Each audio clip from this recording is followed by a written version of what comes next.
Martial art বিশেষজ্ঞ হওয়া খুব কঠিন ছিল। এখন আর বেশি লোক মার্শাল আর্ট শেখার দিকে যায় না। সময় বদলানোর সঙ্গে সঙ্গে মানুষের শারীরিক ক্ষমতা কমে গেছে। আর এর আরেকটা কারণ ছিল টেকনোলজি। নতুন টেকনোলজি আর সায়েন্সের উন্নতির কারণে অস্ত্র ব্যবহার করা এখন অনেক সহজ। স্টেজ 2-এ পৌঁছনো আরও কঠিন ছিল। অনেকে স্টেজ 1-ই পার হতে পারে না। আরও কম সংখ্যক কিছু মানুষ স্টেজ 2-এর চরম পর্যায়ে পৌঁছতে পারে। স্টেজ 2 মার্শাল আর্ট এক্সপার্টদের অত্যন্ত সম্মান করা হয়। এই সুশীলও স্টেজ 2 মার্শাল আর্ট এক্সপার্ট ছিল। চৌধুরী পরিবার তাকে আর্থিকভাবে অনেক সহযোগিতা করেছে। ঠিক আছে, এবার আমাকে বলো, মার্শাল আর্টের স্টেজ 2-তে কতজন লোক আছে? অয়ন কিছু একটা ভেবে জিজ্ঞেস করল। যারা তাকে 3 বছর আগে হত্যা করার চেষ্টা করেছিল তারা ছিল স্টেজ 2-এরই লোক। ওর মনে হচ্ছিল, কে জানে, ওই লোকগুলো এখানকারও হতে পারে। স্টেজ 2-এ খুব বেশি লোক নেই, প্রায় 10 থেকে 12 জন লোক হবে। এই বলে সুশীল তাদের নাম আর লেভেল বলতে শুরু করল। অয়ন খুব মনোযোগ দিয়ে শুনে নোট করে নিতে থাকল। সত্যি বলতে ও এদের সবার ব্যাকগ্রাউন্ড সম্পর্কে জানতে চাইছিল। ওকে খুঁজে বের করতেই হবে যে 3 বছর আগে কারা ওর পেছনে হাত ধুয়ে পড়েছিল।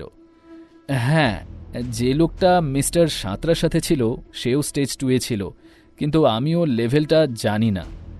সুশীল মনে করল পুরো সত্যিটা বলে দেওয়াই ভালো, কারণ এতক্ষণে ও বুঝে গিয়েছিল যে অয়নের ক্ষমতা এদের সবার চেয়ে বেশি। তবে অয়নের মাথায় সেই মুহূর্তে একটা একদম অন্য বিষয় চলছিল। এই নামগুলোর মধ্যে থেকে একটা নামে এসে ওর নজর স্থির হল। ও একটু হলেও এই লোকটাকে চিনত, আর এও বুঝেছিল যে সে ওই লোকগুলোর মধ্যে একজন, যারা 3 বছর আগে ওকে হত্যা করতে চেয়েছিল।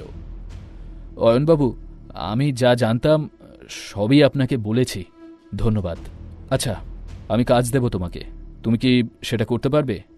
যদি কাজটা করো তাহলে তোমার পায়ের ট্রিটমেন্ট আমি নিজে করাবো। আমি আপনার সব কাজ করতে রাজি স্যার, আর আমার পায়ের কথা আমি নিজেই ট্রিটমেন্ট করিয়ে নেব। আপনি আমাকে কাজটা দিন, আমি জীবনের ঝুঁকি নিয়েও আপনার কাজ করব।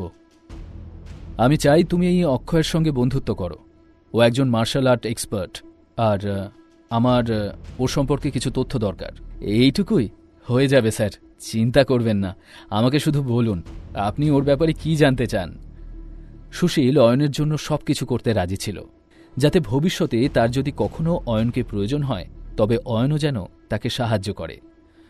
আমি জানতে চাই যে 3 বছর আগে অক্ষয় কোনো একজনকে মারার জন্য কি কোনো মিশনে অংশ নিয়েছিল?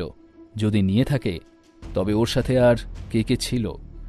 আর মনে রাখবে, এই কাজটা গোপনে করতে হবে, যাতে ও কিছু সন্দেহ না করে। স্যার, চিন্তা করবেন না, আপনার কাজ হয়ে যাবে। সুশীলের নিজের উপর যথেষ্ট কনফিডেন্স ছিল। তুমি এখন যেতে পারো। 3 বছর আগে কারা অয়নের পিছু নিয়েছিল তা খুঁজে বের করা ওর জন্য খুবই জরুরি ছিল। আচ্ছা স্যার, এই বলে সুশীল সেখান থেকে চলে গেল।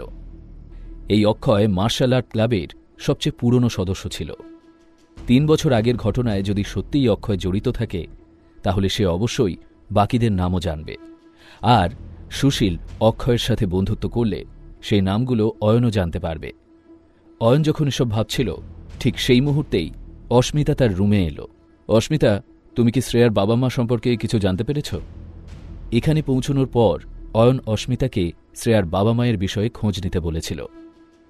কেউ যদি শ্রেয়ার বাবা মায়ের সাথে অন্যায় কিছু করে থাকে তবে তার প্রতিশোধ ও অবশ্যই নেবে। হ্যাঁ স্যার, আমি ইনভেস্টিগেশন করার জন্য লোক লাগিয়েছি। এখনও পর্যন্ত পাওয়া খবর অনুযায়ী শ্রেয়ার বাবা মা মিস্টার মিলন গুপ্ত এবং মিসেস ললিতা ফ্যাক্টরিতে তৈরি হেলথ ড্রিঙ্কে কোনো সমস্যা ছিল না। আসল কথা হল ডিস্ট্রিবিউটরের সাথে তাঁদের ঝগড়া হয়েছিল, যে কারণে সে লোকটা ওনাদের হেলথ ড্রিঙ্কের প্যাকে কিছু মিশিয়ে এক বৃদ্ধের কাছে বিক্রি করেছিল। সেটা খাওয়ার পরপরই বৃদ্ধের হার্ট অ্যাটাক হয়। হাসপাতালে পৌঁছানোর আগেই তিনি মারা যান। এখন ওনার ফ্যামিলি চায় ওই ডিস্ট্রিবিউটরের সঙ্গে মিস্টার মিলন এবং মিসেস ললিতা গুপ্তকে জেলে পাঠাতে। তবে ওই ডিস্ট্রিবিউটরকে ধরা কঠিন নয়, আমার কাছে ওর এগেনস্টে অনেক এভিডেন্স আছে। অস্মিতা পুরো ব্যাপারটা খুলে বলল। বুঝেছি। আচ্ছা, ওই বৃদ্ধের পরিবার কি খুব ক্ষমতাবান? অয়ন কিছু একটা ভেবে প্রশ্নটা করল। সে এবার আসল সমস্যাটা বুঝতে পারছিল। ওই লোকটির ছেলে শীল পরিবারের জামাই। শুধু তাই নয়, ওর প্রচুর পলিটিক্যাল লোকেদের সাথেও যোগাযোগ রয়েছে। শীল পরিবার তাদের জামাইকে খুব সম্মান করে। শীল পরিবার মানে সেই শীল পরিবার যারা এই শহরের সেরা 5টা ধনী পরিবারের মধ্যে একটা? হ্যাঁ স্যার। সব শুনে অয়ন কিছু একটা ভাবল। রায়চৌধুরী পরিবারের নামডাক সমগ্র এশিয়া জুড়ে। প্রতিটা সেক্টরে রায়চৌধুরী গ্রুপের বিজনেস ছিল, আর সব বড় প্রজেক্টে তাদের কোনো না কোনো শেয়ার ছিল। কিন্তু দুটো জায়গাতে তাদের উপস্থিতি একটু দুর্বল ছিল। 1, পলিটিক্যাল সেক্টর, আর 2, মিলিটারি সেক্টর। আর যেহেতু শীল পরিবার উভয় ক্ষেত্রেই স্বনামধন্য ছিল, তাই তাদের সাথে ঝামেলা করা একটু কঠিন। বুঝেছি। এই শীল পরিবারকে সামলাতে কিছু কৌশল অবলম্বন করতে হবে। এনিওয়ে, এখন তুমি যেতে পারো Asmita. Thank you. Okay sir. এই বলে অস্মিতা সেখান থেকে চলে যায়। অনেক রাত হয়েছে। এখানকার আবহাওয়াও ভারী মনোরম এ সময়টা। আকাশ ভরে ঝলমলে তারা আর জলজলে চাঁদ। অয়ন শ্রীমন্তীকে একটা ফোন করার জন্য ফোনটা তুলতে যেতেই হঠাৎ সেটা বেজে উঠল, আর স্ক্রিনে শ্রীমন্তীর নামটাই দেখাল। হাই হাবি, কি করছো? ওদিক থেকে শ্রীমন্তীর সুরেলা গলাটা ভেসে এলো। আমি ঠিক আছি সোনা, তোমার কথাই ভাবছিলাম। শ্রীমন্তীর গলাটা শুনে অয়নের খুব ভালো লাগছিল। এতটা আনন্দিত ছিল যে ও লক্ষ্যই করল না যে ও শ্রীমন্তীকে সোনা বলে ডাকল। কিন্তু শ্রীমন্তী সেটা লক্ষ্য করল, আর ওর মনটা একটা নরম আবেশে ভরে গেল। অবশেষে ওদের সম্পর্কের টানাপোড়েন শেষ হয়ে ওদের নতুন পথ চলা শুরু হল। তাই আমার কথা ভাবছিলে? Yes ma'am. ইস, যদি তুমি এখানে থাকতে কত ভালো হতো। তুমি জানো, এই মুহূর্তে টিভিতে তোমার পছন্দের গান চলছে, আর আমি সেটাই এনজয় করছি। টিভি দেখতে দেখতে অয়ন বলল, ওহ আমি জানি তো তুমি আমাকে কতটা মিস করছিলে, তাই তো আমিও তোমার কাছে চলে এসেছি। খুব উত্তেজিত হয়ে বলল শ্রীমন্তী। কথাটা শুনে অয়নও নিজের খুশিটা কন্ট্রোল করতে পারল না। সঙ্গে সঙ্গে ও বলল, অ্যামেজিং। তুমি কোথায় আছো? এক্ষুনি আমাকে বলো। আর হ্যাঁ শোনো, আমি নিতে আসছি তোমায়। ইয়েস মিস্টার অয়ন, তাড়াতাড়ি আমাকে নিতে এসো। দেখো না আমার আশেপাশে কত ভিড়। আমি এখন দুর্গাপুর বাস স্টপে আছি। শ্রীমন্তীর গলায় এক্সাইটমেন্ট ফোনের ওপার থেকেও স্পষ্ট শোনা যাচ্ছিল।